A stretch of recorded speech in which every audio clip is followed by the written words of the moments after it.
In the last video, I built an i5-12400 gaming system with an RTX 3080 12GB, and I really wanted to just see how far I could push the envelope just by using stock fans.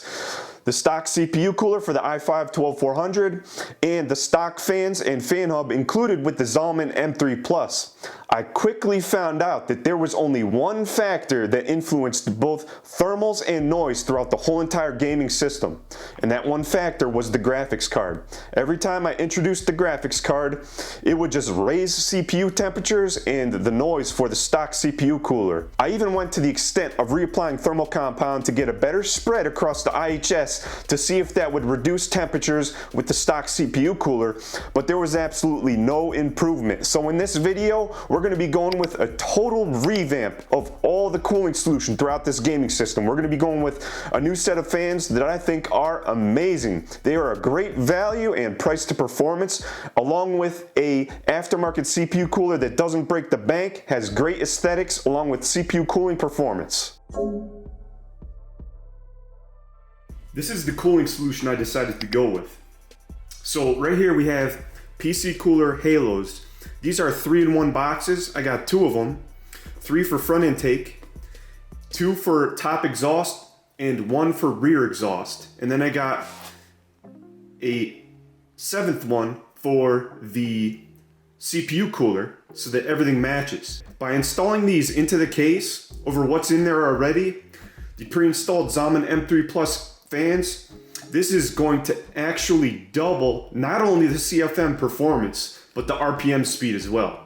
And these are a great price. So if you want to go ahead and check out these fans, there'll be links in the description below. The CPU cooler I went with is one you've already seen on this channel. In fact, go ahead and check out the upper right-hand corner of the screen if you'd like to see that CPU cooler unboxing and installation.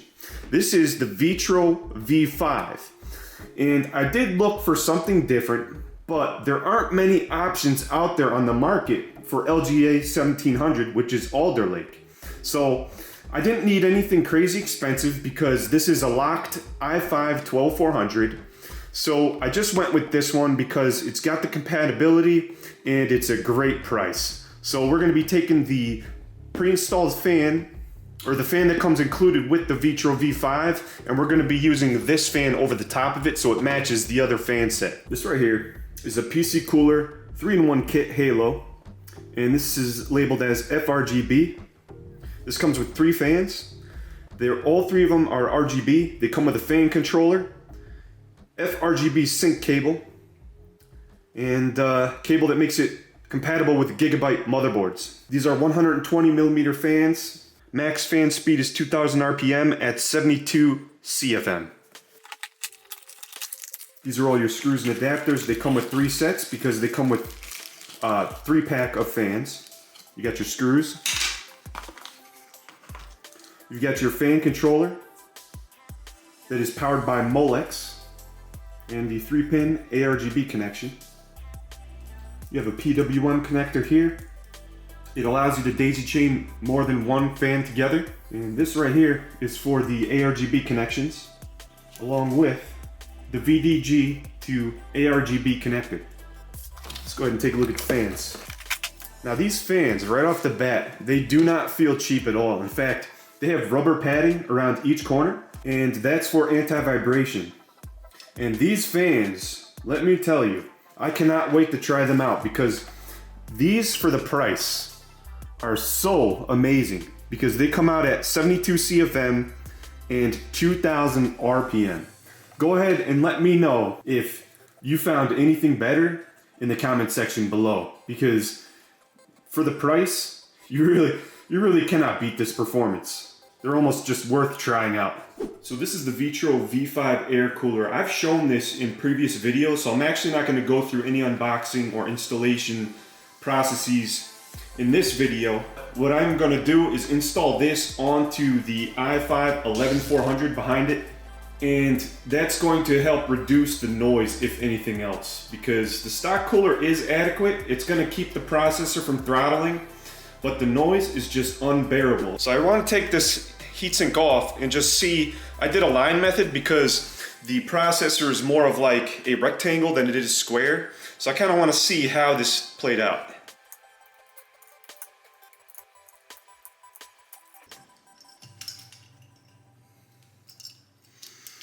All right, so it looked like it was a pretty good spread.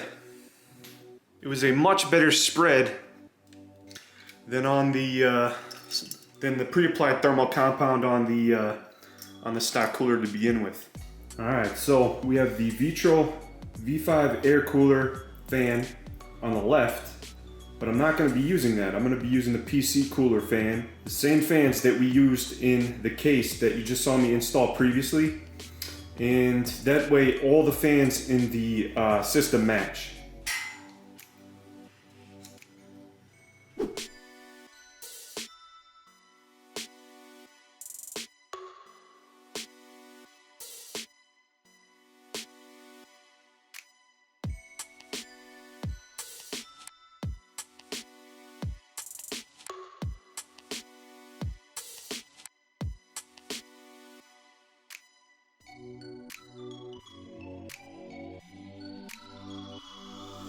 Just the FYI, you guys just saw me install these front intake fans. I accidentally installed them on the inside of the case. So you're gonna see that the fans were actually corrected and installed on the outside of the case when I go through and roll the B-roll for you at the end of the video. So here's the adapter that comes with the triple pack of the fans. What's pretty cool is that you can hook up 3, coincidentally, comes in a triple pack. You can hook up 3 of these ARGB connections, and then the other side right here just plugs into the ARGB header on your motherboard. On my motherboard, I so happen to have 2, which works out perfect because I have a total of 6 fans. This right here is that adapter. These 3 connections right here are the front intake ARGB connections. There you go. Now this one end right here goes into the ARGB header on the motherboard. The only other thing we want to do is I have the PWM connections. These PWM connections I'm going to want to run off of a daisy chain due to lack of fan headers on the motherboard. This is the 1 to 3 fan adapter. Boom. So now we have one connection going to the PWM header on the motherboard, and we have the other connection going to the ARGB header on the motherboard. That's 2 connections for 3 fans. Not too bad. All right, so I just finished installing the top and rear exhaust fans. We got 2 on the top, 1 rear exhaust. This is gonna look so cool when I'm done cable managing all this. I can't wait to see what the lights look like and what the thermal results are. Even if, you know, the temps are still slightly high, I'll feel so much better just knowing that the air is moving in this case.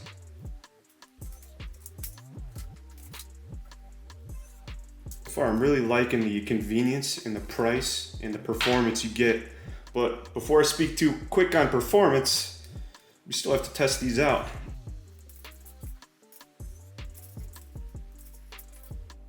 And there we go. 1 PWM connection, 1 ARGB connection to rule them all. So that's a total of 4 connections. And I know this micro RTX motherboard has at least 2 4-pin PWM headers. So this really is an awesome feature that's built in the compatibility of these PC Halos. So right now, I have everything plugged in. I just wanted to do a test fire, and these fans move a ton of air. Before I altered the fan curve, I could feel so much air just from these 3 front intake fans just coming out this way because I had the side panel off. So this is an amazing insurance policy for your computer. If you have higher end graphics cards, I can't wait to try this out once I get the 3080 installed in here.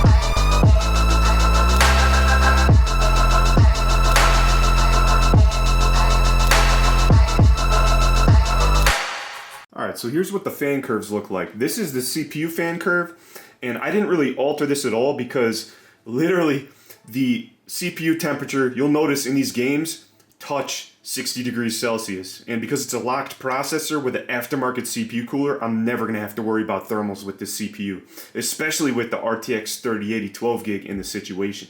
So I actually used the pump header because it was easier access for installation.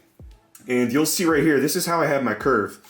I actually found the baseline for the fans where the noise started to get audible. It's only at about 35% RPM fan speed when the computer is idle.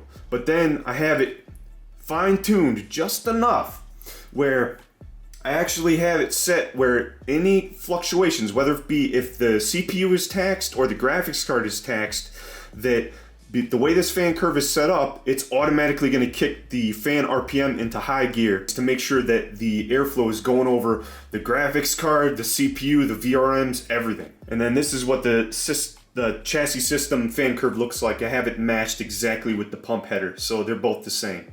If you're still watching this video at this point in time, I just want to personally thank you for your support. It is very much appreciated. And if you'd like to see the last video, you can see it here. And if you want to see the next video, you will see it as soon as it's uploaded right here. And that's going to be the next part of this series, which is going to be the thermals and gaming performance of this gaming system.